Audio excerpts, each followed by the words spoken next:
ನಮಸ್ಕಾರ. ಇದು ವಾಸ್ತವ ಟೈಮ್. ಜನರಿಗೆ ನಿಜವಾದ ಮಾಹಿತಿಯನ್ನು ನೀಡುವ ನಿಮ್ಮ ನಂಬಿಕೆಯ ಚಾನಲ್. ಇತ್ತೀಚಿನ ದಿನಗಳಲ್ಲಿ ದೇಶದ ಹಲವೆಡೆ ಗೃಹ ಬಳಕೆ ಎಲ್‌ಪಿಜಿ ಗ್ಯಾಸ್ ಕೊರತೆ ಇದೆ. ಸ್ಟಾಕ್ ಇಲ್ಲ, ಮುಂದೆ ಗ್ಯಾಸ್ ಸಿಗೋದಿಲ್ಲ ಎಂಬ ಮಾತುಗಳು ಸಾಮಾಜಿಕ ಮಾಧ್ಯಮಗಳಲ್ಲಿ ವೇಗವಾಗಿ ಹರಡುತ್ತಿವೆ. ಕೆಲವರು ಗ್ಯಾಸ್ ಸಿಲಿಂಡರ್ ಬೇಗ ಖರೀದಿ ಮಾಡಿ ಮುಂದೆ ಸಿಗೋದಿಲ್ಲ ಎಂಬ ರೀತಿ ವಿಡಿಯೋಗಳು ಮತ್ತು ಮೆಸೇಜ್ಗಳನ್ನು ಹಂಚುತ್ತಿದ್ದಾರೆ. ಈ ಸುದ್ದಿಗಳಿಂದ ಜನರಲ್ಲಿ ಆತಂಕ ಹೆಚ್ಚಾಗಿದೆ. ಅದರಲ್ಲೂ ಕೆಲವರು ಹೆಚ್ಚು ಸಿಲಿಂಡರ್ ಸಂಗ್ರಹಿಸಲು ಕೂಡ ಆರಂಭಿಸಿದ್ದಾರೆ. ಆದರೆ ಈ ಬಗ್ಗೆ ಅಧಿಕಾರಿಗಳು ಮತ್ತು ತೈಲ ಕಂಪನಿಗಳು ಸ್ಪಷ್ಟನೆ ನೀಡಿದ್ದಾರೆ. ಇತ್ತೀಚಿನ ದಿನಗಳಲ್ಲಿ ಮಧ್ಯಪ್ರಾಚ್ಯ ಪ್ರದೇಶದಲ್ಲಿ ನಡೆಯುತ್ತಿರುವ ಉದ್ವಿಗ್ನ ಪರಿಸ್ಥಿತಿ ಮತ್ತು ಸಮುದ್ರ ಮಾರ್ಗಗಳಲ್ಲಿ ಉಂಟಾದ ಸಮಸ್ಯೆಗಳ ಕಾರಣದಿಂದ ಕೆಲವು ಎಣ್ಣೆ ಮತ್ತು ಗ್ಯಾಸ್ ಸಾಗಿಸುವ ಹಡಗುಗಳ ಸಂಚಾರದಲ್ಲಿ ವಿಳಂಬ ಉಂಟಾಗಿದೆ. ಅದರಲ್ಲೂ ವಿಶೇಷವಾಗಿ ಸ್ಟ್ರೈಟ್ ಆಫ್ ಹಾರ್ಮುಜ್ ಪ್ರದೇಶವು ಜಗತ್ತಿನ ಪ್ರಮುಖ ತೈಲ ಮತ್ತು ಗ್ಯಾಸ್ ಸಾಗಾಟ ಮಾರ್ಗವಾಗಿದೆ. ಈ ಸಮುದ್ರ ಮಾರ್ಗದ ಮೂಲಕ ಅನೇಕ ದೇಶಗಳಿಗೆ ತೈಲ ಮತ್ತು ಗ್ಯಾಸ್ ಸಾಗಾಟ ನಡೆಯುತ್ತದೆ. ಇತ್ತೀಚಿನ ಉದ್ವಿಗ್ನ ಪರಿಸ್ಥಿತಿಯ ಕಾರಣದಿಂದ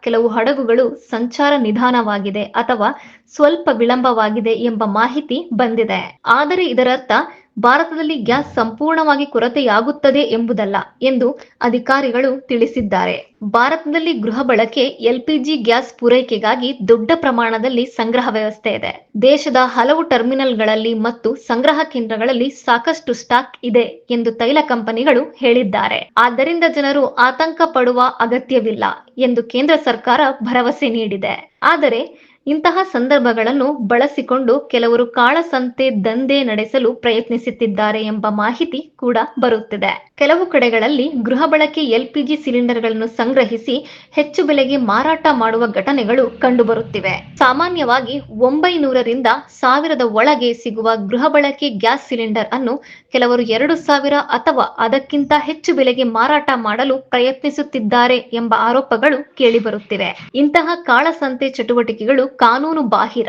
ಅಧಿಕಾರಿಗಳ ಪ್ರಕಾರ ಯಾರಾದರೂ ಗೃಹ ಬಳಕೆ ಗ್ಯಾಸ್ ಸಿಲಿಂಡರ್ ಸಂಗ್ರಹಿಸಿ ಕಾಳಸಂತೆಯಲ್ಲಿ ಮಾರಾಟ ಮಾಡುತ್ತಿದ್ದರೆ ಅವರ ವಿರುದ್ಧ ಕಠಿಣ ಕ್ರಮ ತೆಗೆದುಕೊಳ್ಳಲಾಗುತ್ತದೆ. ಇನ್ನೊಂದು ಪ್ರಮುಖ ವಿಷಯ ಎಂದರೆ ಸಾಮಾಜಿಕ ಮಾಧ್ಯಮಗಳಲ್ಲಿ ಹರಡುತ್ತಿರುವ ಹಲವಾರು ಸುದ್ದಿಗಳು ಸುಳ್ಳು ಅಥವಾ ಅತಿರಂಜಿತ ಮಾಹಿತಿಯಾಗಿರಬಹುದು. ಕೆಲವರು ವೀಕ್ಷಣೆ ಪಡೆಯಲು ಅಥವಾ ಜನರಲ್ಲಿ ಭಯ ಹುಟ್ಟಿಸಲು ತಪ್ಪು ಮಾಹಿತಿಯನ್ನು ಹರಡುತ್ತಾರೆ. ಆದ್ದರಿಂದ ಯಾವುದೇ ಸುದ್ದಿ ಬಂದಾಗ ಅದು ಅಧಿಕೃತ ಮೂಲದಿಂದ ಬಂದಿದೆಯೇ ಎಂದು ಪರಿಶೀಲಿಸುವುದು ತುಂಬಾ ಮುಖ್ಯ. ಜನರು ಆತಂಕದಿಂದ ಹೆಚ್ಚು ಸಿಲಿಂಡರ್ ಸಂಗ್ರಹಿಸುವುದು ಸರಿಯಲ್ಲ. ಆದ್ದರಿಂದ ಬೇರೆ ಕುಟುಂಬಗಳಿಗೆ ತಾತ್ಕಾಲಿಕವಾಗಿ ಗ್ಯಾಸ್ ಕೊರತೆ ಉಂಟಾಗಬಹುದು. ಅಧಿಕಾರಿಗಳು ಹೇಳುವಂತೆ ಗೃಹ ಬಳಕೆ ಎಲ್‌ಪಿಜಿ ಗ್ಯಾಸ್ ಪೂರೈಕೆ ಸಾಮಾನ್ಯವಾಗಿ ಮುಂದುವರಿಯುತ್ತಿದೆ. ಜನರು ತಮ್ಮ ನೋಂದಾಯಿತ ಗ್ಯಾಸ್ ಏಜೆನ್ಸಿಗಳಿಂದ ಸಿಲಿಂಡರ್ ಬುಕ್ ಮಾಡಿಕೊಂಡರೆ ಸರಿಯಾದ ಸಮಯದಲ್ಲಿ ಸಿಲಿಂಡರ್ ದೊರೆಯುತ್ತದೆ. ಅಧಿಕೃತ ಏಜೆನ್ಸಿಗಳ ಮೂಲಕ ಮಾತ್ರ ಗ್ಯಾಸ್ ಪಡೆಯುವುದು ಸುರಕ್ಷಿತ ಮತ್ತು ಸರಿಯಾದ ವಿಧಾನವಾಗಿದೆ. ಗೃಹ ಬಳಕೆ ಗ್ಯಾಸ್ ಅನ್ನು ವ್ಯಾಪಾರಿಕ ಉದ್ದೇಶಕ್ಕೆ ಬಳಸುವುದು ಕಾನೂನು ಬಾಹಿರವಾಗಿದೆ. ಹೋಟೆಲ್ ಅಥವಾ ವ್ಯಾಪಾರ ಸ್ಥಳಗಳಲ್ಲಿ